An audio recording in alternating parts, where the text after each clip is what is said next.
حضرات ایک اعلان ہم سے بھی سماعت فرما لیں کہ پرسوں یعنی اتوار کو 4 بجے سے پہر لشکری تالاب کے امام باڑے میں ایک مجلس عزا منعقد ہوگی اور اس مجلس میں انشاءاللہ ہمیں شرف ذکر حاصل کریں گے۔ آپ حضرات سے گزارش ہے کہ اس کی شرکت فرمائیں، اور ایک مرد مومن اپنی جاب کے سلسلے میں بہت پریشان ہیں، آپ حضرات دعا کریں کہ خداوند عالم ان کی پریشانی کو دور کریں۔ فاتحہ۔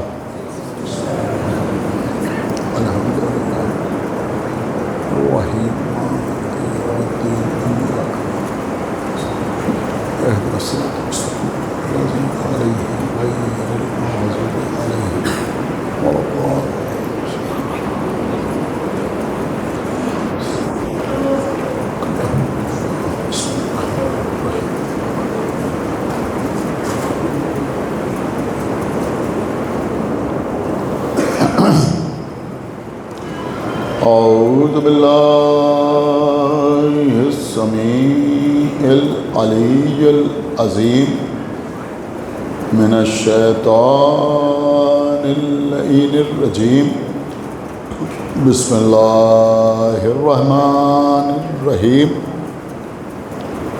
الحمد للہ الذی ہدانا لہذا وما كنا لنهتدي لولا أن هدانا الله لقد جاءت رسل ربنا بالحق الصلاة والسلام على صاحب الدين والإسلام والهل والغرام والركن والمقام والصلاة والسلام والسجود والقيام والشريعة والأحكام والحجة والبرهان والمحبة والعرفان والحق والبيان والكتاب والقرآن سيدنا ونبينا وشفيعنا ومولانا ومولى الثقلين جد الحسن والحسين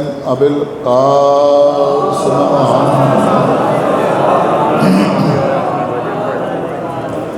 وعلى أهل بيته الطيبين الطاهرين المعصومين المظلومين المنتخبين المنتجبين الذين أذهب الله عنهم الرجس وطهرهم تطهيرا۔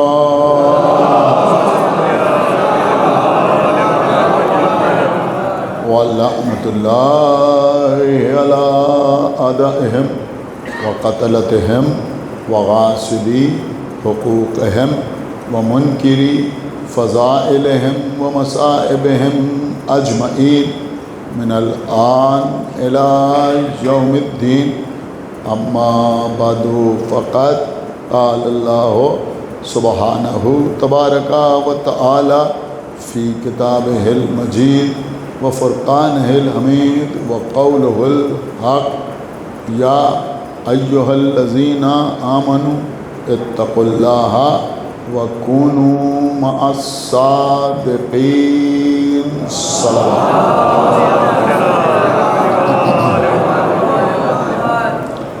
حضرات، سورہ مبارکہ توبہ کی اس آیہ مبارکہ میں ارشاد باری ہو رہا ہے کہ یا ایھا الذین آمنو، اے ایمان لانے والے، اتقوا اللہ، اللہ کے لیے تقوی اختیار کرو، وکونوا مع الصادقین، اور صادقین کے ساتھ ہو جاؤ۔ کل کی مجلس میں میں آپ کی خدمت میں یہ بات عرض کر رہا تھا کہ ہمارے لیے کم سے کم جو تقوی کا معیار بیان کیا گیا ہے وہ یہ ہے کہ ہم واجبات کو ادا کریں اور محرمات سے پرہیز کریں۔ یعنی جن چیزوں کو اللہ نے ہم پر واجب قرار دیا ان کو ترک نہ کریں، ان کی ادائیگی کا فریضہ انجام دیں، اور جن چیزوں کو اللہ نے حرام قرار دیا ہے ان کو ہم انجام نہ دیں۔ ہمارے لیے تقوی کا کم سے کم معیار یہ بیان ہوا ہے۔ اب اس کے بعد مستحبات ہیں، مکروہات ہیں یا دیگر امور ہیں۔ کل میں یہ بھی آپ کی خدمت میں عرض کر رہا تھا کہ اللہ نے جن امور کو ہم پر واجب قرار دیا، جن کو ہم عبادت کہتے ہیں یا عبادات کہتے ہیں، ان میں اللہ نے کیونکہ ہمیں یہ اختیار نہیں دیا کہ ہم جیسے چاہیں ویسے سجدہ کریں، جیسے چاہیں ویسے رکوع کریں، جیسے چاہیں ویسے نماز پڑھیں، جیسے چاہیں ویسے عمل کریں، بلکہ اللہ یہ چاہتا ہے کہ جیسے وہ چاہے ویسے ہم اس کی عبادت کریں۔ لہذا اب اس بات کی ضرورت پیدا ہوتی ہے کہ اللہ کچھ ایسے بندوں کو معین اور مقرر کریں جو ہماری ہدایت کا فریضہ انجام دیں، اور ہمیں یہ بتائیں کہ کیا واجب ہے اور کیا حرام۔ واجبات کیا ہیں، محرمات کیا ہیں۔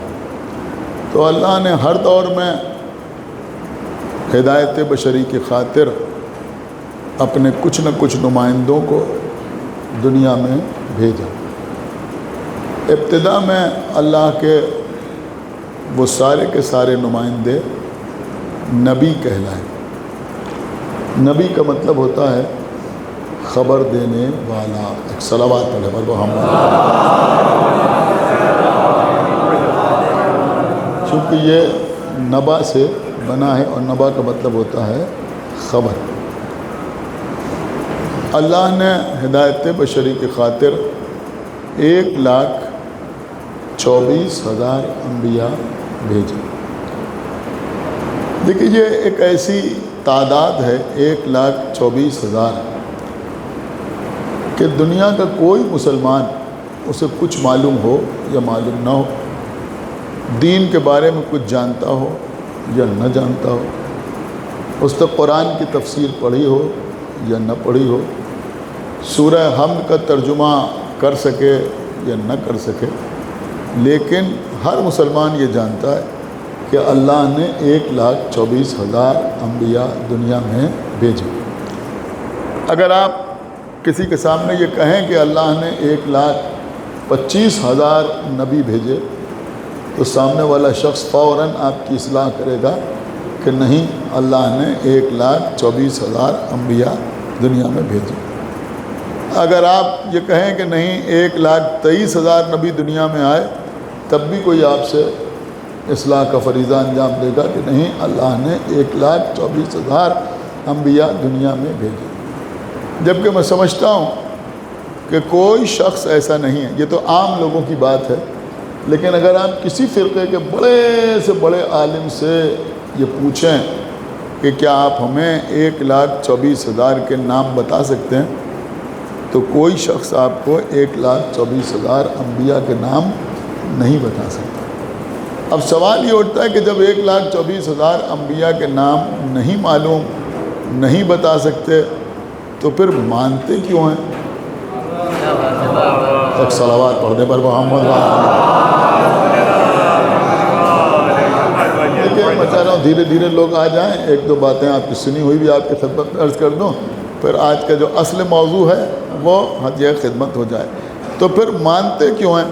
کہ پیغمبر اسلام کی ایک حدیث ہے جس پہ پیغمبر نے فرمایا کہ اللہ نے 1,24,000 انبیاء دنیا میں بھیجے۔ تو کیونکہ پیغمبر نے کہہ دیا کہ 1,24,000 بھیجے، تو اب ماننا لازمی ہے کہ اللہ نے 1,24,000 انبیاء دنیا میں بھیجے۔ ان سب کے احکامات، ان کی شریعت، ان کی فقہ ہمارے لیے واجب العمل نہیں ہے، لیکن ان کو نبی ماننا ہمارے ایمان کے لیے ضروری ہے۔ اگر ہم کسی ایک کا بھی انکار کر دیں تو ہم مسلمان نہ رہیں۔ کیوں؟ کہ نبی نے کہا ہے کہ اللہ نے 1,24,000 انبیاء دنیا میں بھیجے۔ اب آپ مجھے ایک بات بتائیں کہ جن انبیاء کی نبی نے صرف تعداد بتائی، نام نہیں بتائے، ولدیت نہیں بتائی، وطن نہیں بتایا، خاندان نہیں بتایا، قوم نہیں بتائی، قبیلہ نہیں بتایا، غور کر رہے ہیں آپ، علاقہ نہیں بتایا، ان کی صورت کے بارے میں نہیں بتایا، ان کی سیرت کے بارے میں نہیں بتایا، ان کی رفتار کے بارے میں نہیں بتایا، ان کی گفتار کے بارے میں نہیں بتایا، صرف تعداد بتائی، تو اگر ہم ان میں سے کسی ایک کو نہ مانیں تو مسلمان نہ رہیں۔ اور کہ آپ نے تو بھائی جن 12 کے نام بھی بتائے، ولدیت بھی بتائی، قوم بھی بتائی، قبیلہ بھی بتایا، صورت بھی بتائی، سیرت بھی بتائی، صلوات پڑھا محمد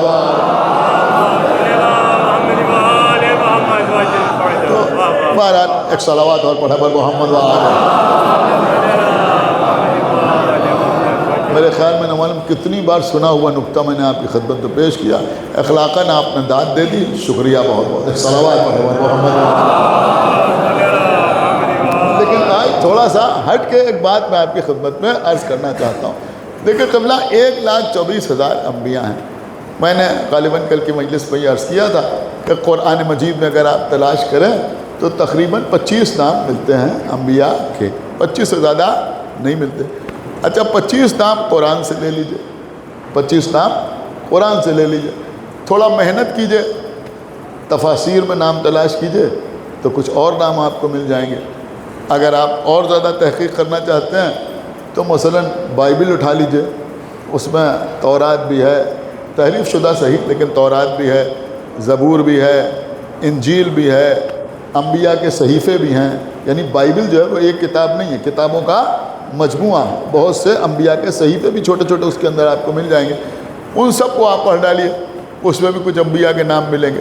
اب کچھ نام تو کامن ملیں گے جو قرآن میں بھی ہیں اور وہاں بھی ہیں، کچھ نام ایسے مل جائیں گے جو وہاں آپ کو ملیں گے جہاں نہیں ملیں گے، ان کو بھی آپ کلیکٹ کر لیجئے، ایک جگہ پہ لکھ لیجئے۔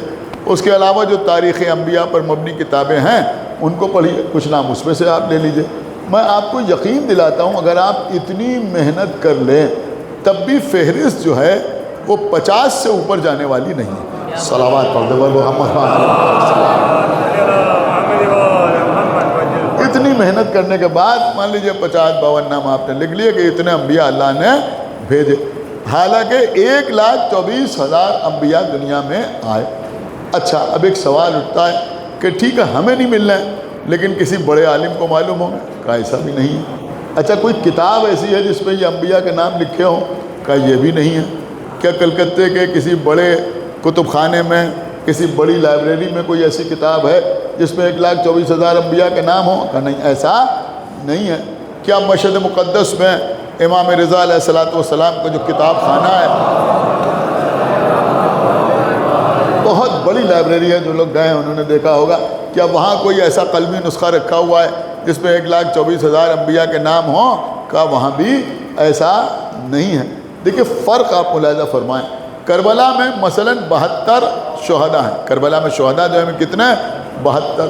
اس وقت جو مجمع میرے سامنے ہے اس سے اگر پوچھا جائے کہ 72 شہداء کے نام بتاؤ تو ہم سمیت شاید کوئی نہیں بتا پائے گا۔ ٹھیک ہے نہیں بتا پائے گا، ان کو نہیں معلوم، یہ نہیں سنا پائیں گے، یہ نہیں سنا پائیں گے، یہ نہیں سنا پائیں گے، لیکن کتابوں میں تو ہیں 72 شہداء کے نام۔ بھائی ٹھیک ہے کسی بڑے سے بڑے عالم سے آپ نے پوچھا وہ نہ سنا پایا، لیکن ہیں تو کتابوں میں۔ قرآن مجید میں 114 سورے ہیں، کتنے لوگ یہاں ایسے بیٹھے ہوں گے جن کو ترتیب وار 114 سوروں کے نام یاد ہوں؟ کا بہت کم لوگ ہوں گے کہ جن کو یاد ہوں، لیکن قرآن مجید میں تو سارے نام بھی لکھے ہوئے ہیں، سورے بھی موجود ہیں۔ یہ 1,24,000 والا مسئلہ ایسا ہے کہ دنیا میں کوئی کتاب ہی ایسی نہیں ہے جس میں یہ نام لکھے ہوئے ہو۔ ارے میں تو عرض کر رہا ہوں کہ بھائی 1,24,000 میں سارے زیرو ہٹا دیجئے، 124 انبیاء کے نام کہیں نہیں لکھے ہوئے۔ ایک صلوات پڑھے پر محمد و آلہ کہیں نہیں۔ اچھا اب ظاہر سی بات ہے کہ ممبر پر گفتگو کرنے کا مطلب یہ نہیں ہوتا، جیسا ابھی میں گل کوٹھی کی مجلس میں آپ کی خدمت میں عرض کر رہا تھا کہ لوگوں کے درمیان شکوک چھوڑ کے چلے جائیں، بلکہ مطلب یہ ہوتا ہے کہ اس کا سلوشن بھی پیش کیا جائے، خالی پرابلم نہ پیش کی جائے۔ دیکھیے یہ جو انبیاء کے نام نہیں معلوم ہیں، آپ کو پتہ ہے کیوں نہیں معلوم؟ سنیں میری بات، بہت سمجھدار مجمع میرے سامنے ہے، آپ کو معلوم ہے کہ کیوں نہیں معلوم؟ کوئی دوسرا بتائے یا نہ بتائے، لیکن خطیب منبر سلونی تو بتا سکتا ہے۔ ایک صلوات پڑھے بر محمد و آل محمد۔ آپ نے غور نہیں کیا میں کیا عرض کر گیا بھائی؟ اچھا ٹھیک ہے، کسی کو وہ بھی کوئی لکھ نہیں پایا، لیکن کوئی واقعہ ایسا آپ کو ملا کہ جہاں مولا علی سے کسی نے کہا کہ آپ 1,24,000 انبیاء کے نام بتائیے، اور کسی نے لکھا ہو کہ بھائی مولا علی نے نام سنانا شروع کر دیا اور صبح سے شام ہو گئی 1,24,000 انبیاء کے نام مولا علی نے سنا دیا؟ ایسا کوئی واقعہ نہیں ملتا۔ کیوں نہیں؟ کس لیے نہیں؟ کس وجہ سے نہیں؟ دیکھیے عزیزوں، اس وجہ سے نہیں کہ یہ ایک اللہ کا راز ہے۔ خدا کے لیے آپ میری بات کو سمجھیں جو میں عرض کر رہا ہوں۔ دیکھیں ایک عجب نتیجہ انشاءاللہ آج کی مجلس میں آپ کی خدمت میں پیش ہوگا، شاید جس کی آپ امید نہ کر رہے ہوں اس تمہید کو سن کے، کہ بھئی یہ 1,24,000 انبیاء ہیں تو کہاں ہیں؟ ان کے نام کیوں نہیں معلوم؟ قبلہ مسئلہ یہ ہے کہ 1,24,000 انبیاء تو دنیا میں آئے، لیکن سب عہدے میں، منصب میں، عظمت میں، رتبے میں، مرتبے میں برابر نہیں تھے۔ فضلنا بعضهم علی بعض، اللہ نے بعض کو بعض پر فضیلت دی تھی، تو اس کا مطلب یہ ہوا کہ سب برابر نہیں تھے۔ سب سے بڑی بات یہ ہے کہ سب کا دائرہ تبلیغ الگ الگ تھا۔ دیکھیں سنیں قبلہ آج کی مجلس بہت توجہ سے، اور جو بچے بیٹھے ہوئے ہیں میں ان سے گزارش کروں گا کہ سنیں میری بات، کہ بھائی سب کا دائرہ تبلیغ الگ الگ تھا۔ ہمارے نبی جو دنیا میں آئے تھے وہ خالی عرب والوں کے لیے نبی بن کے نہیں آئے تھے،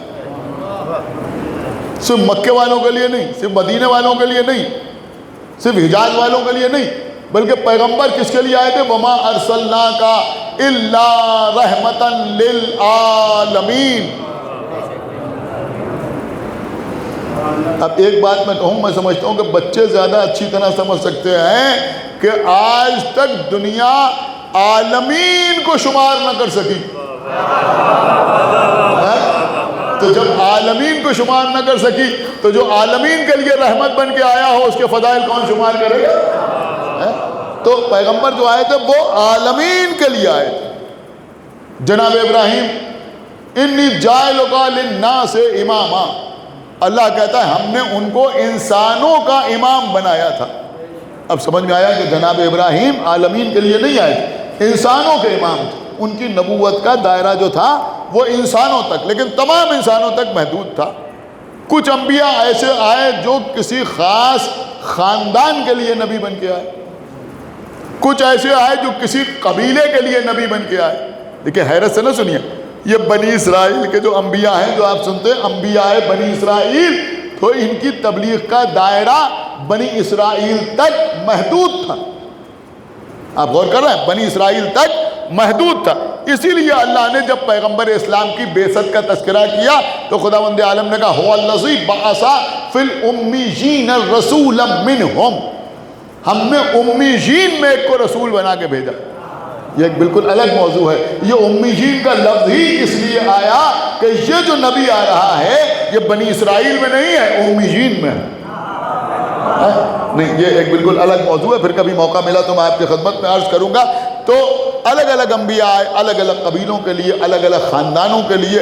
کچھ نبی ایسے آئے کہ جن کو جو تبلیغ کا حکم تھا وہ صرف ان کے اہل خاندان کے لیے تھا، ان کے بیٹوں کے لیے، ان کی زوجہ کے لیے، ان کے بھائیوں کے لیے۔ کوئی اپنے محلے کے لیے نبی بن کے آیا، کوئی اپنے گھر والوں کے لیے نبی بن کے آیا۔ تو الگ الگ انبیاء کا اسٹیٹس الگ الگ تھا۔ قبلہ سنیں، کچھ نبی دنیا میں ایسے بھی آئے جن کو اللہ نے حکم تبلیغ ہی نہیں دیا، یعنی ان کو تبلیغ کا حکم ہی نہیں تھا۔ اب تبلیغ کا حکم نہ ہونے کا مطلب سمجھیے، تبلیغ کا حکم نہ ہونے کا مطلب یہ ہوا کہ ان تک اللہ کے احکامات تو آئے، انہیں یہ معلوم تھا کہ ہم اللہ کے نبی ہیں، مگر ان کو یہ اجازت نہیں تھی کہ وہ کسی کے سامنے اپنی نبوت کا اظہار کریں، تو کیونکہ انہوں نے کسی سے کہا ہی نہیں کہ ہم اللہ کے نبی ہیں۔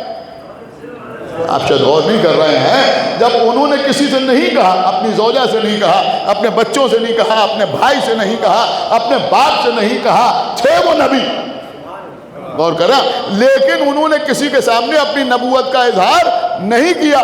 تو اب جب انہوں نے نبوت کا اظہار ہی نہیں کیا تو ان کے نام کہاں سے انبیاء کی فہرست میں آ جائیں گے؟ اور چونکہ اللہ کا یہ راز تھا، اس لیے میرے مولا نے اس راز کو راز رکھا۔ سنا ہے آپ نے؟ اس راز کو راز رکھا۔ تو اس طرح کے انبیاء بھی دنیا میں آئے۔ میں سمجھتا ہوں آپ نے سن تو لیا، لیکن ایک سوال ضرور سب کے ذہن میں آیا ہوگا کہ بھئی ایسے نبی سے فائدہ کیا کہ جس کو اللہ نے حکم تبلیغ ہی نہیں دیا؟ نہیں، فائدہ میں آپ کو بتاؤں، فائدہ یہ تھا کہ یہ انبیاء گفتار کے ذریعے، زبان کے ذریعے، کلام کے ذریعے تبلیغ نہیں کرتے تھے، لیکن چونکہ ان کے پاس اللہ کے احکامات آتے تھے، لہذا اللہ کی مرضی کے مطابق، اس کے احکامات کے مطابق یہ دنیا میں اپنی زندگی گزارتے تھے، تو یہ لوگوں کے لیے ایک آئیڈیل پرسنالٹی بن جاتے تھے۔ سن رہے ہیں یا نہیں؟ تو لوگ ان کو دیکھ کر ان کا جیسا عمل کرنے کی کوشش کرتے تھے۔ تو میں جملے بدل کے آپ کی خدمت میں عرض کروں کہ یہ لوگ گفتار سے تبلیغ نہیں کرتے تھے، اپنے کردار سے تبلیغ کرتے تھے۔ یعنی ان کی تبلیغ جو تھی وہ ان کے کردار کے ذریعے ہوتی تھی، اور یہی مسئلہ پیغمبر کی حیات میں بھی دیکھنے کو ملا کہ جو لوگ کہتے ہیں پیغمبر 40 سال تک خاموش رہے، 23 سال تبلیغ کی، اما پیغمبر نے زندگی بھر تبلیغ کی، 40 سال کردار سے تبلیغ کی، 23 سال کردار و گفتار دونوں سے تبلیغ کی۔ آج کے مبلغین کی باتوں کا اثر عوام پر اس لیے نہیں ہوتا کہ گفتار سے تبلیغ ہوتی ہے، کردار سے تبلیغ نہیں ہوتی۔ صلوات پڑھتے بر محمد و آل محمد۔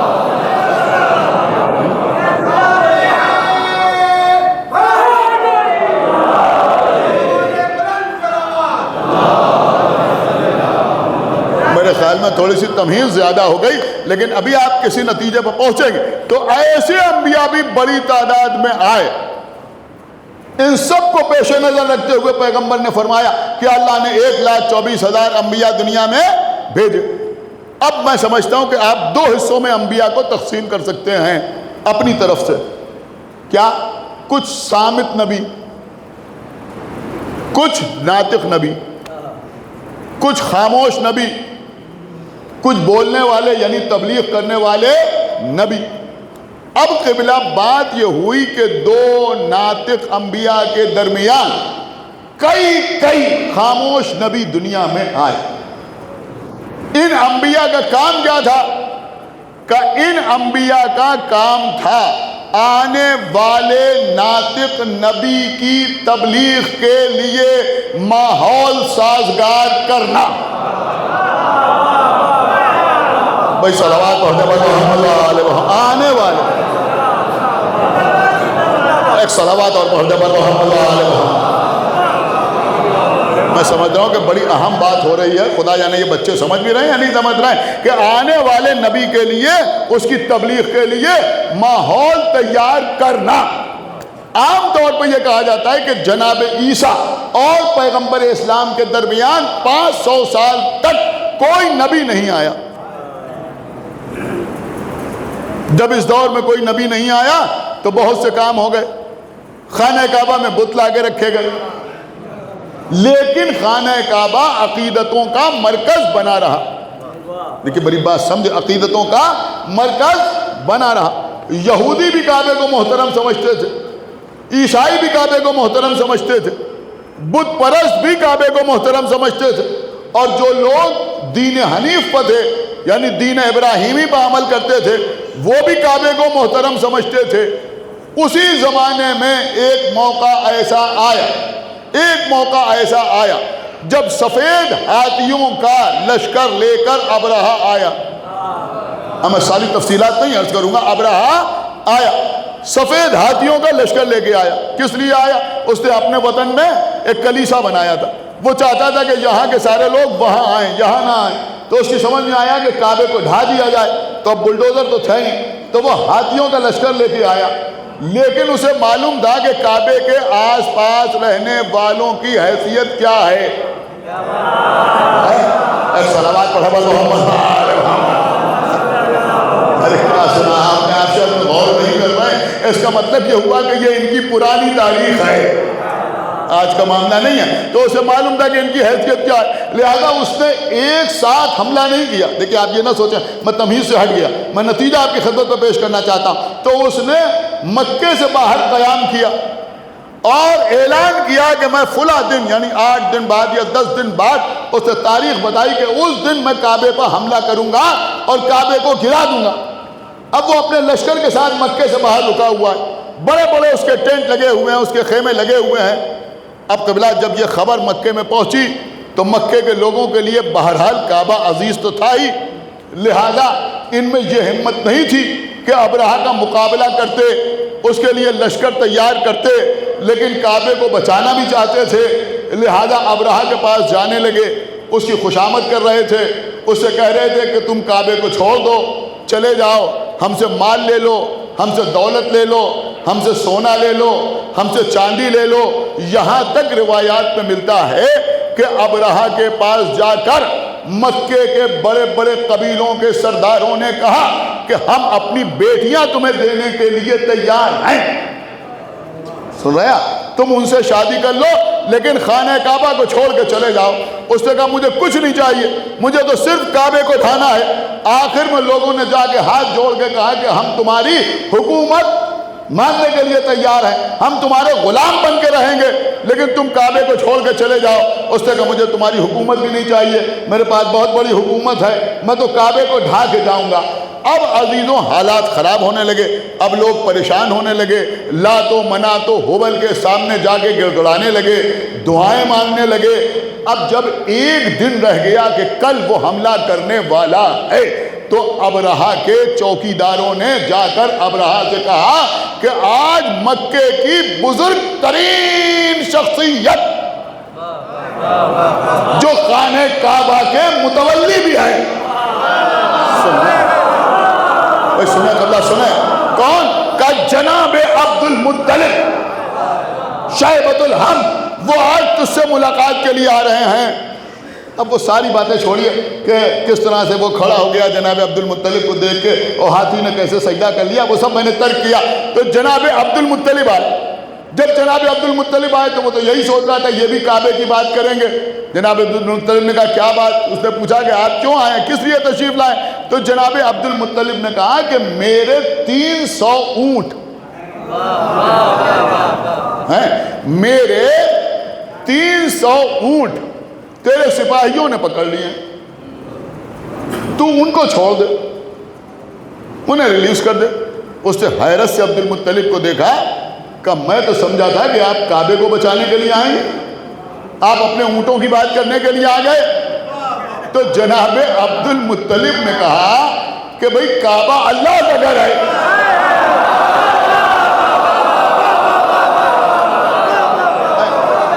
کعبہ اللہ کا گھر ہے، کعبے کو بچانا اس کا کام ہے، اونٹوں کا مالک میں ہوں، اس لیے اونٹوں کی فکر مجھے ہے۔ اب دیکھیں قبلہ، ایک جملہ آپ کی خدمت میں عرض کر رہا ہوں، خطیب اکبر مولانا مرزا محمد اطہر صاحب قبلہ بمبئی میں مغل مسجد میں مجلس پڑھ رہے تھے، بڑی خوبصورت بات انہوں نے کہی، میں سمجھتا ہوں ان کا نکتہ نہیں ہے، یہاں بیٹھے ہوئے بچوں کی سماعت کا امتحان ہے۔ انہوں نے کہا جناب عبد المطلب نے کہا کعبہ اللہ کا گھر ہے، اس کو بچانا اللہ کا کام ہے، مجھے اپنے اونٹوں کی فکر ہے۔ خطیب اکبر نے فرمایا ہم جو دفاع عزاداری میں تقریر کرتے ہیں تو ہمیں بھی معلوم ہے کہ عزاداری کا محافظ اللہ ہے۔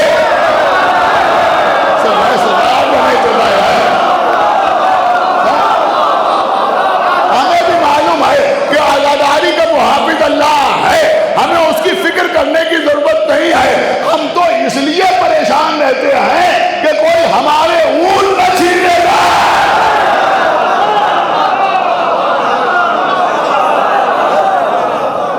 صلوات پڑھنے والے محمد وآلہ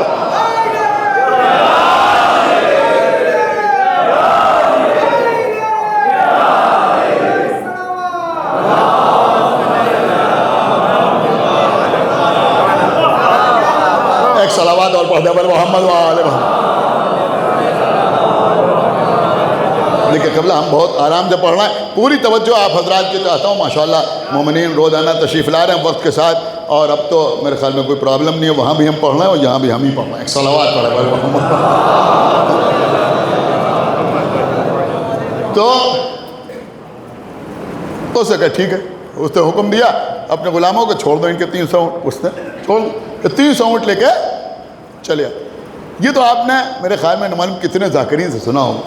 یہاں تک جو کچھ میں نے عرض کیا میرے خیال میں کسی کے لیے نیا تو نہیں ہے نا, سب سن چکے ہیں. لیکن اب اس کے آگے سنیے خبر جس کو لوگ بیان نہیں کرتے, کیوں نہیں پڑھتے میری سمجھ میں نہیں آتی. جب وہ وہاں سے 300 اونٹ لے کے آئے, دیکھیں ہر چیز کی کوئی نہ کوئی حکمت ہوتی ہے. اتنا خطرناک ماحول,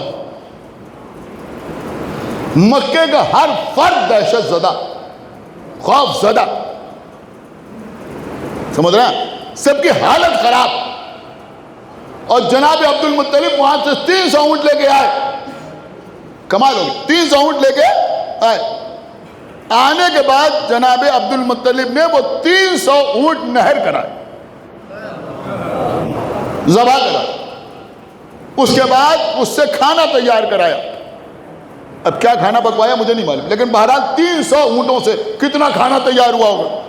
300 اونٹ, 300 بکرے نہیں, 300 اونٹ کھانا تیار کرایا. اور پھر اعلان کیا, یعنی صبح کو حملہ ہونے والا ہے. ذرا آپ غور تو کر رہے ہیں, صبح حملہ ہونے والا, اور انہوں نے 300 اونٹوں سے کھانا تیار کروایا.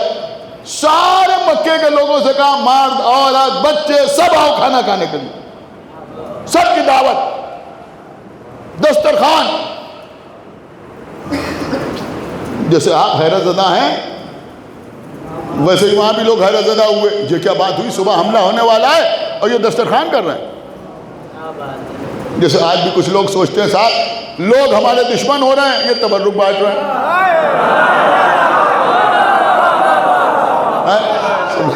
تو انہوں نے سب کے لیے کھانے کا اہتمام انتظام کیا. آپ سمجھیے بڑے بردبار آدمی تھے جناب عبد المطلب, یوں ہی تھوڑی کھانے کا انتظام کیا.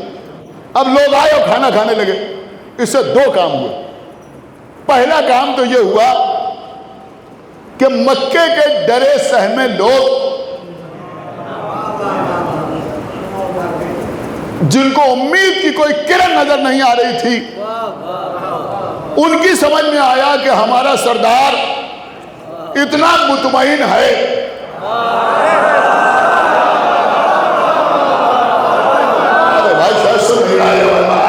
اتنا مطمئن ہے تو کوئی نہ کوئی انتظام تو کر لیا ہوگا. ایک تو ان کی یہ سمجھ میں آیا. دوسرے قبلہ مخبروں نے جا کر ابرہا کو بتایا کہ تمہیں پتا ہے اب وہ لوگ ڈر ور نہیں رہے,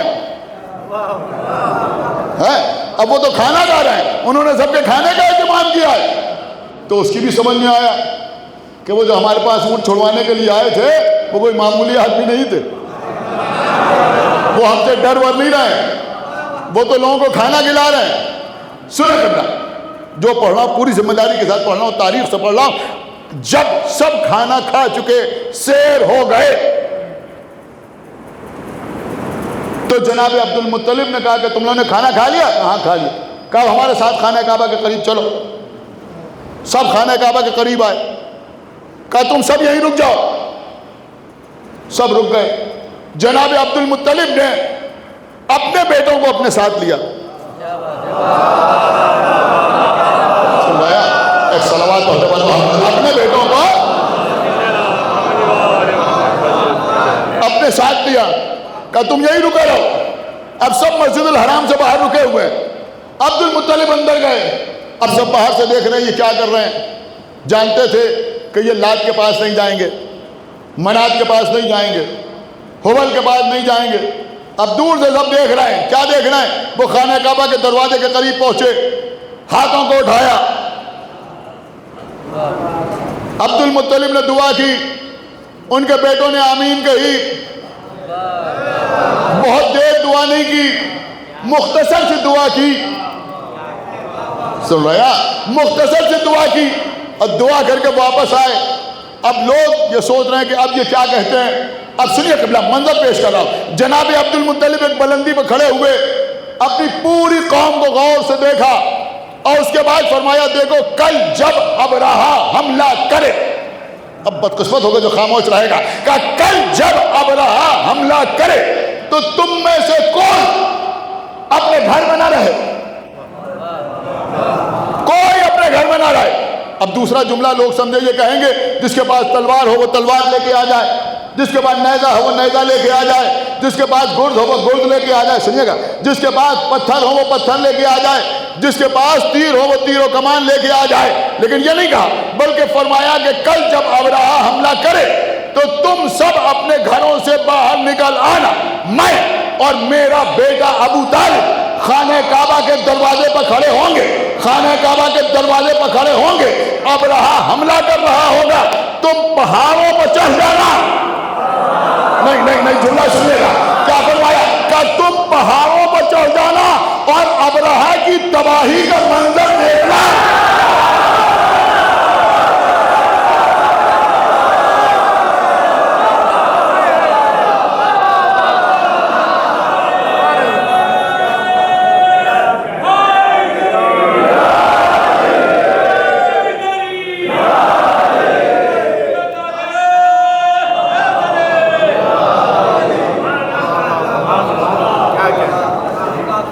مجھے بتائیے قبلہ، دعا تو سب کرتے ہیں، لیکن دعا کے بعد کسی میں یہ کانفیڈنس ہوتا ہے؟ ارے سنا ہی نہیں آپ نے بھائی، کسی میں یہ کانفیڈنس ہوتا ہے کہ وہ سب سے کہے کہ تم پہاڑوں پر چڑھ جانا اور ابرہہ کی تباہی کا منظر دیکھنا؟ آج کے مزاج کے مطابق ایک جملہ کہوں، کہیں آپ کو ایسا نہیں لگتا کہ جناب عبد المطلب اللہ کے گھر تک آئے، واپس آ کے قوم سے کہے پریشان نہ ہو، بات ہو گئی۔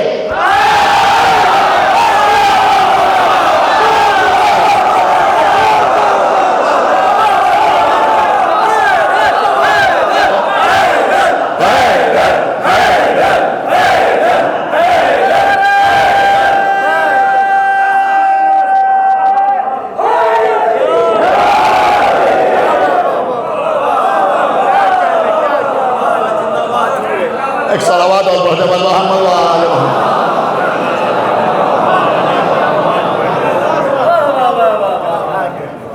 اللہ نے قرآن میں تو مختصر میں اشارہ کیا، سورہ فیل پڑھیے، اسی کی تفسیر تو ہے یہ۔ کل دوسرے دن ابرہہ نے حملہ کیا، اللہ نے ابابیل کا لشکر بھیجا، چھوٹی چھوٹی کنکریاں، حال یہ ہو گیا کہ چبایا ہوا بھوسا۔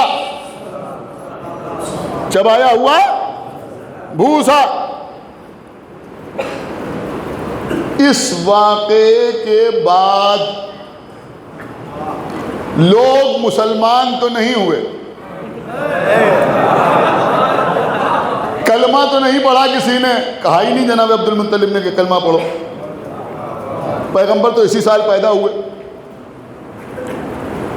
تو رسول کی دعوت بھی اس وقت نہیں تھی، لیکن تاریخ میں ملتا ہے، اب یہ جملہ خدا جانے مسلمان کیوں چھپاتے ہیں، کہ تاریخ میں ملتا ہے کہ اس واقعے کے بعد کافی عرصے تک کفار قریش نے، مشرکین مکہ نے بت پرستی ترک کر دی۔ ایک صلوات محمد وآلہ محمد۔ یہ ایک تاریخی فیکٹ ہے جو میں نے عرض کیا کہ ایک عرصے تک تقریباً 9-10 سال تک انہوں نے بت پرستی چھوڑ دی۔ کیوں؟ کہ ان کی سمجھ میں آیا کہ نہ لات کام آیا، نہ منات کام آیا، نہ ہبل کام آیا، وہ تو وہی کام آیا جو عبد المطلب کا خدا ہے، لہذا انہوں نے بت پرستی چھوڑ دی بت پرستی انہوں نے۔ بعد میں ابو سفیان، یہی نام آتا ہے، اور اس کے ہم نواؤں نے لوگوں کو ورگلا کر پھر بت پرستی کا آغاز کرایا۔ اب آپ مجھے ایک بات بتائیں، یہ عبد المطلب نے جو کام کیا، کیا سن رہے ہیں آپ؟ دیکھیں وہ پوری تمہید اپنے ذہن میں رکھیے گا. عبد المطلب نے جو یہ کام کیا اس کی وجہ سے لا الہ الا اللہ کے لیے زمین ہموار ہوئی یا نہیں؟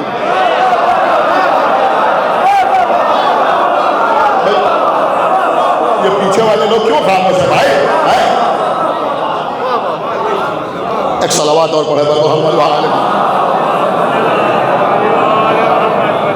دیکھیں آج انشاءاللہ موضوع مکمل ہو جائے گا جو آج میں نے چھیڑا ہے آپ کی خدمت میں. اب کچھ سال کے بعد اور سنیے پیغمبر کی ولادت ہو گئی. پیغمبر اسلام دنیا میں تشریف لیا ہے. کم سن ہے پیغمبر. قحط پڑ گیا مکے میں, پانی نہیں برس رہا ہے. 8 سال کے سن پیغمبر کا. عبد المطلب کی بھی وفات ہو گئی. لوگ اپنے اپنے طریقے پر پانی کے برسنے کی دعا مانگ کے تھک گئے. جب سب تھک گئے تو جناب ابو طالب, اللہ اکبر, جناب ابو طالب اپنے بھتیجوں کو لے کے چلے. خانہ کعبہ کے قریب آئے. اب آپ میری طرف دیکھیں, خانہ کعبہ کے قریب آئے. خانہ کعبہ کے دروازے کے قریب کھڑے ہوئے, محمد کی بغلوں میں دونوں ہاتھوں کو دیا, اٹھایا. آپ بھی نہ بولیں گے تو کب بولیں گے؟ خدا کے لیے بولیے بھائی. اٹھایا, اٹھایا, ایسے اٹھایا, ایسے اٹھایا کہ سفیدی بغل میں مدار ہو گئی. اور فرمایا کہ پروردگار تجھے اس محمد کا واسطہ پانی برسا دے.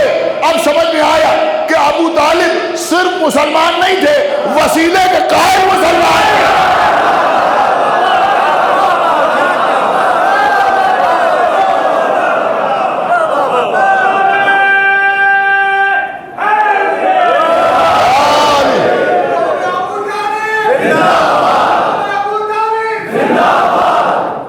ایک صلوات اور پڑھتے پر محمد وآل محمد.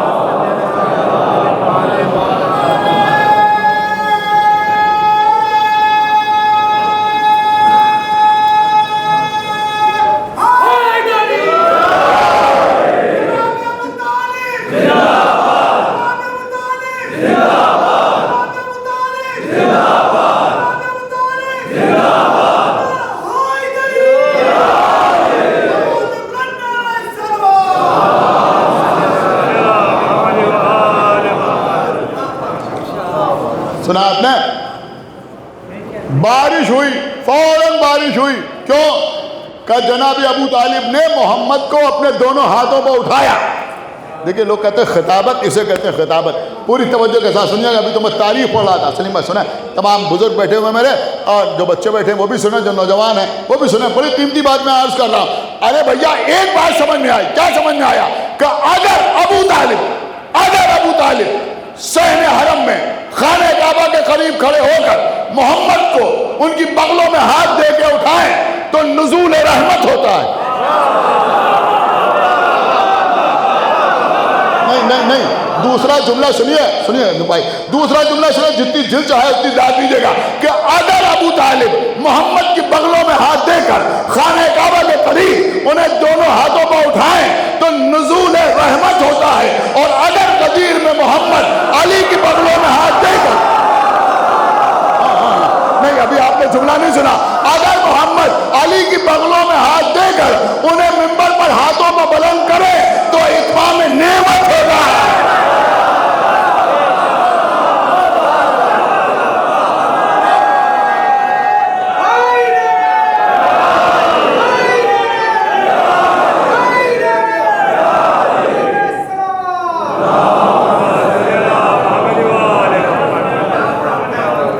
مجھے بتائیے کہ اگر جناب ابو طالب بغیر محمد کو ہاتھوں پر اٹھائے ہوئے دعا کرتے تو کیا پانی نہ برستا؟ کہ بالکل برستا. لیکن ہاتھوں پر اٹھا کے دکھایا. کیوں دکھایا؟ تاکہ دنیا کو پہچانوا دیں. دیکھو یہ وسیلہ رحمت ہیں. اب جملہ میں آپ کی خدمت میں عرض کروں کہ جیسے عبد المطلب کے اس عمل نے لا الہ الا اللہ کے لیے زمین ہموار کی, ویسے ہی ابو طالب کے اس عمل نے محمد رسول اللہ کے لیے زمین ہموار.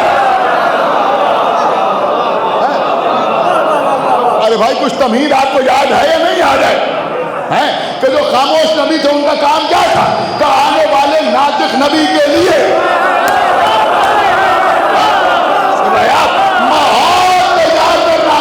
ہمیں بتاؤ کہ عبد المطلب اور ابو طالب محمد کی تبلیغ کے لیے ماحول تیار کر رہے ہیں یا نہیں؟ ماحول تیار کر رہے ہیں یا نہیں؟ 1400 سال سے مسلمان اسی میں سر دھن رہے ہیں کہ عبد المطلب اور ابو طالب نے کلمہ پڑھا یا نہیں پڑھا، یہ مسلمان تھے یا کافر تھے.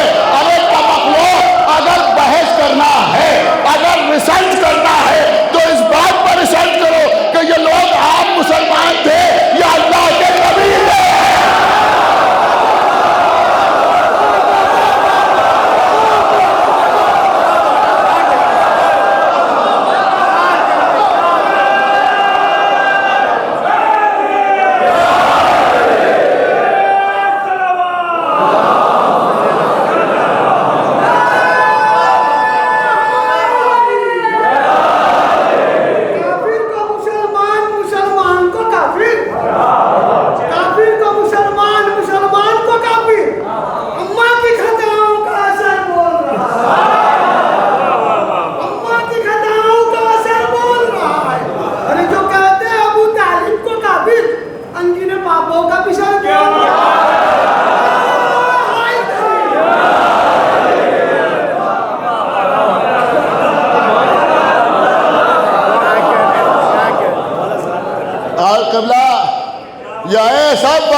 کہ پیغمبر ہجرت کر کے مدینے چلے گئے. مکے والوں کو یہ واقعہ یاد رہا، ایک بار پھر قحط پڑا.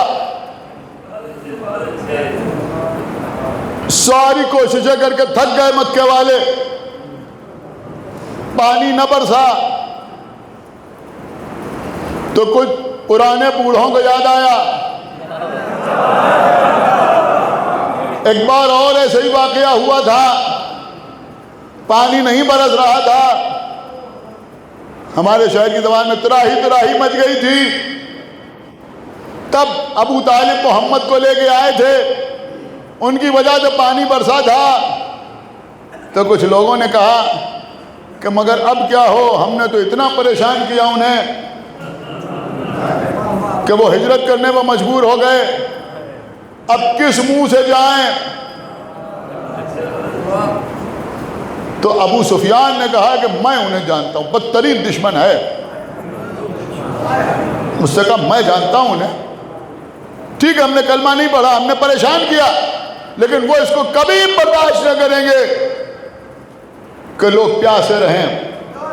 ہائے ہائے ہائے، آپ کہیں پہنچے یا نہیں پہنچے؟ یہ خانوادہ بنی ہاشم کو خوب پہچانتا ہے کہ وہ کبھی اس کو گوارا نہ کرے. تو لوگوں نے کہا کون جائے گا ان سے کہنے؟ اس نے کہا میں جاؤں گا. کہ تم کیسے جاؤ گے؟ تو اس نے کہا میری ایک بیٹی ان کے گھر میں ہے، ام حبیبہ. یہ کچھ لوگ جو کہتے ہیں کہ رسول اللہ نے ام حبیبہ سے عقد کیا ابو سفیان کے کہنے پر، کہنے مہینے سے نہیں کیا. آپ بات بڑی سمجھیے، یہ عقد جو ہوا ہے یہ 6 ہجری میں ہوا ہے. مکہ 8 ہجری میں فتح ہوا ہے. تاریخ تو پڑھیے، 6 ہجری میں، جب یہ ام حبیبہ جو تھی یہ افریقہ میں تھی، اپنے شوہر کے ساتھ وہاں گئی تھی. ان کے شوہر مسلمان ہو گئے تھے، لیکن بعد میں وہاں ان کا انتقال ہو گیا. تب رسول اللہ نے ان سے عقد کا پیغام بھیجا اور پھر نجاشی کو خط دکھا کہ تم عقد پڑھ دو. تو 6 ہجری میں عقد ہوا. 7 ہجری میں فتح خیبر کے دن جناب جعفر طیار جب آئے ہیں تو انہی کے قافلے میں یہ بھی واپس آئی ہیں.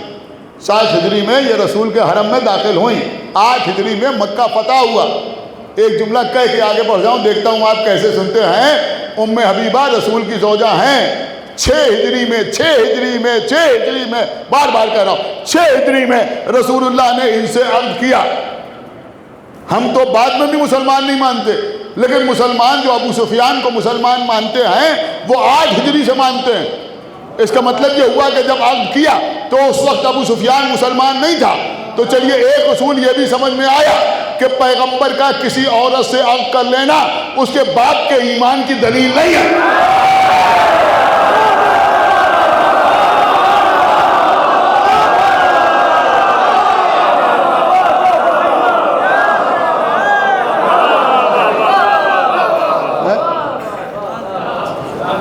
تو ابو سفیان نے کہا میں جا رہا ہوں. اب وہ آیا, جب آیا تو اپنی بیٹی کے گھر پہنچا, بیٹی نے اندر بلا لیا. جب اندر پہنچا تو رسول اللہ کا بستر لگا ہوا تھا.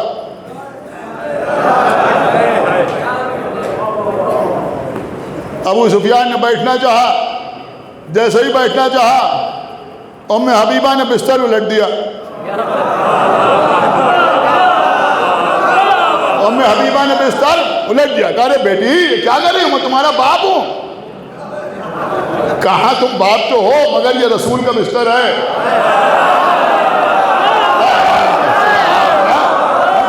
یہ رسول کا بستر ہے. ام حبیبہ کہتی ہیں ارے بابا وہ بیٹی اچھی نہیں ہوتی جو اپنے باپ کو رسول کی جگہ پہ ڈالے.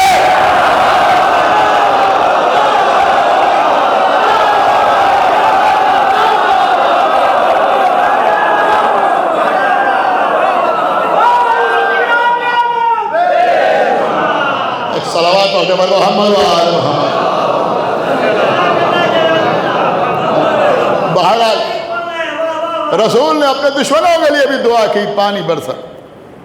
ایک بات سمجھ میں آئی کہ یہ وہ گھرانہ ہے کہ جو کسی کو کسی کی تشنگی بھی برداشت نہیں. جنگ صفین میں معاویہ نے دریا پر قبضہ کیا, مولا علی اور ان کے ساتھیوں پر پانی بند کیا.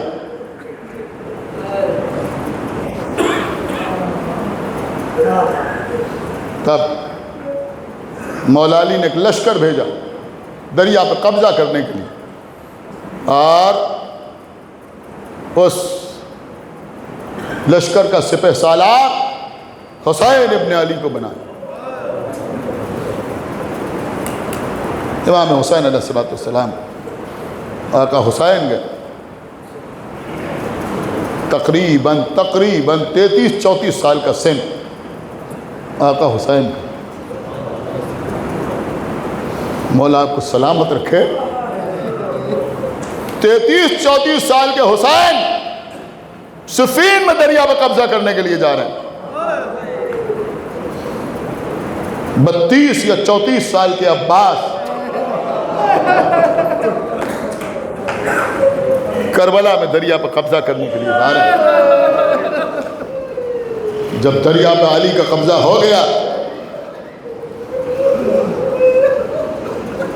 تو حاکم شام سے کسی نے کہا کہ اب ہمارے لیے پانی کی پریشانی ہوگی. تو حاکم شام نے بھی ویسا ہی جواب دیا کہ نہیں, علی کسی پہ پانی بند کرنے والے نہیں.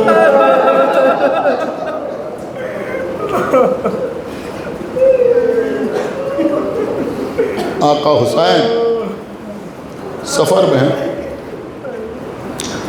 اصحاب حسین نے اللہ اکبر کی آواز بلند کی. بس 5-7 منٹ مجلس تمام. کہ کیا بات ہے؟ کہ آقا حسین سامنے نخلستان نظر آ رہا, درخت نظر آ رہا.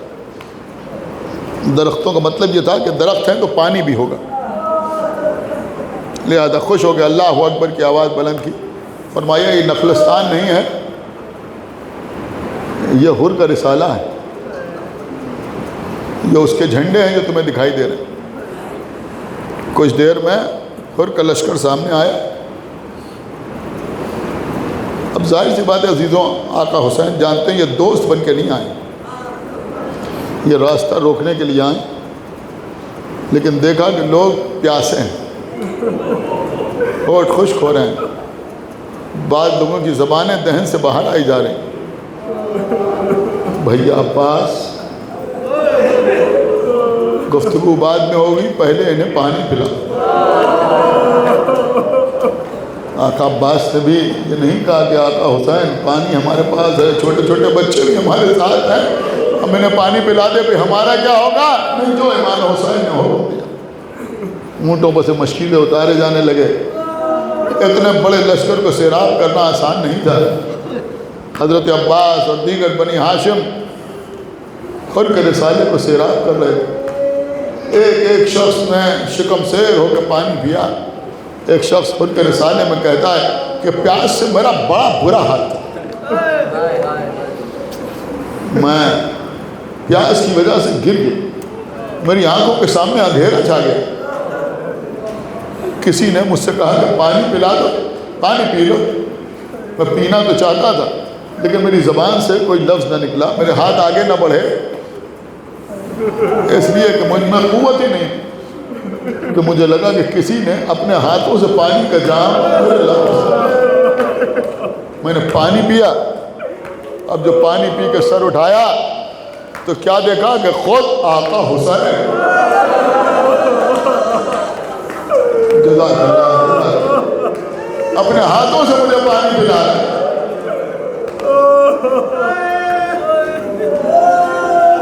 بس عزیزوں، مجلس تمام ہے، آپ مجھے بتائیے کہ امام حسین نے پانی پلایا اتنے بڑے لشکر کو، اس میں کتنے لوگ بعد میں امام حسین کے ساتھ آئے؟ اس وقت تو کوئی بھی نہیں آیا۔ صبح عاشور حر ہی تو آیا، حر کا بیٹا آ گیا، زیادہ سے زیادہ حر کا غلام یا حر کا بھائی، 3 آدمیوں کا تذکرہ ملتا ہے، غلام یا بھائی، بیٹا اور جناب حر، باقی تو کوئی نہ آیا۔ لیکن عزیزوں بہرحال حر پر تو اثر ہوا ہی ہوا۔ وہ وقت بھی آیا کربلا میں کہ جب آقا حسین شہید ہو گئے۔ میں نے آپ کی خدمت میں عرض کیا تھا کہ بعد قتل حسین بی بی زینب کے کانوں میں کوئی ایک بھی ایسی آواز نہیں آئی کہ حسین کے غسل کا اہتمام کیا، حسین کو کفن پہنایا جائے، حسین کی نماز جنازہ پڑھی جائے، امام حسین کو دفن کیا جائے۔ نہیں، ایک آواز آئی۔ وہ آواز کیا تھی پتہ ہے آپ کو؟ ابھی گھوڑوں سے نہ اترنا، اس لیے کہ حسین کے لاشوں کو پامال کیا تھا۔ بی بی زینب دوڑتی ہوئی اس بلندی پہ آئیں جسے تلہ زینبیہ کہتے ہیں، جہاں سے کھڑے ہو کے زینب نے بھئیکا کے گلے پر چلتا ہوا خنجر دیکھا۔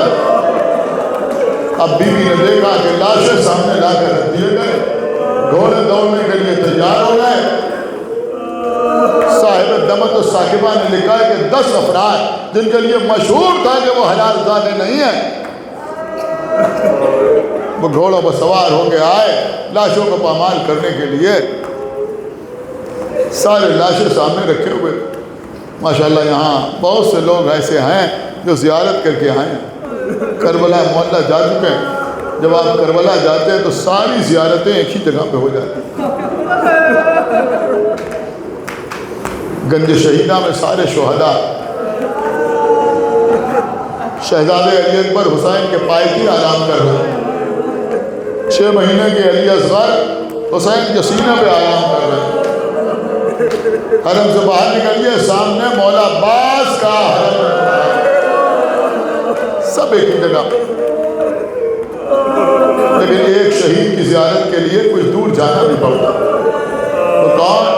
اب وہ جناب حر، علاقائی حر کا علاقہ ہے، جاتے ہیں نا آپ تقریباً 7-8 کلومیٹر جاتے ہیں، بعض لوگ پیدل بھی جاتے ہیں جناب حر کے روضے کی زیارت کرنے کے لیے۔ یہ اتنی دور کیوں بنا حر کا روضہ؟ معلوم ہے امام زین العابدین کو جس کا لاشا جہاں ملا وہیں دفن کر دیا۔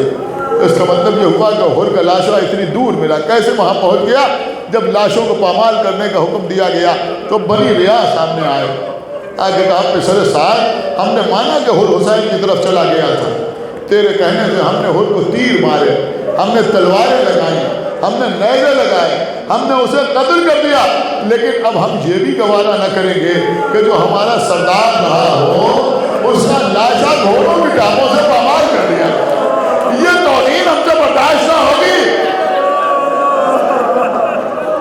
اس سے کہنے لاشا تو پامال ہوگا، کہا اگر لاشا پامال مسلمان ہوگا تو تمہیں ایک اور جنگ کرنا پڑے گی۔ ڈر گیا پسر سال، کہا ٹھیک ہے اٹھائے گا وہ لاشا۔ عزیزوں انہوں نے ہر کا لاشا اٹھایا، لے کے چلے۔ اب ایک جملہ کہتے ہوئے چلے کہ جس کے قبیلے والے موجود ہوتے ہیں، جس کے وارث موجود ہوتے ہیں، اس کی لاش پر گھوڑے نہیں دوڑائے جاتے۔ یہ آواز زینب کے کانوں میں آئی، اب جو حسین کے لاشے پر گھوڑے دوڑنا شروع ہوئے۔ اور زینب نے مدینے کی طرف دیکھا، ایک نانا رسول خدا، کبھی نجف کی طرف دیکھا، اے میرے بابا، ارے ہر کے قبیلے والوں نے ہر کے لاشے کو بچا لیا، لیکن میرا بھیا بابال ہو رہا ہے، کوئی میرے بھیا حسین کا بچا۔